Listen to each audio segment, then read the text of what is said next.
La situation entre l'Ukraine et la Russie reste au centre des discussions depuis la fin de la trêve pascale. Donald Trump fait part de son accablement sur le dossier des négociations.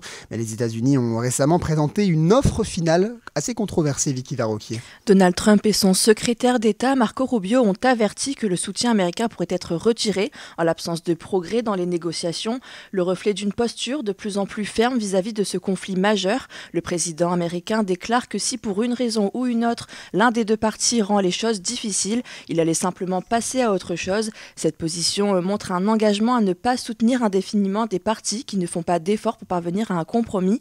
Lors de sa visite en Inde ce mercredi, J.D. Vance a prévenu les deux pays vont devoir faire des échanges territoriaux pour parvenir à un accord.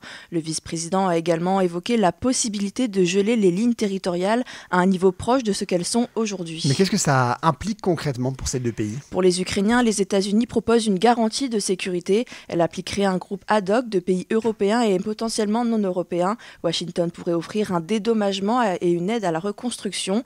Selon le Washington Post, les États-Unis seraient prêts à reconnaître la Crimée comme territoire russe, une revendication majeure de Vladimir Poutine. De son côté, la vice-première ministre ukrainienne Yulia Sviridenko affirme que l'Ukraine est prête à négocier mais pas à capituler. Sur sa plateforme Trust Social, Donald Trump accuse Volodymyr Zelensky de vouloir prolonger les tueries. Cependant, le chef d'État ukrainien se dit prêt à discuter directement avec la Russie, mais seulement après une trêve. Parmi les autres revendications de Vladimir Poutine, la non-adhésion de l'Ukraine à l'OTAN.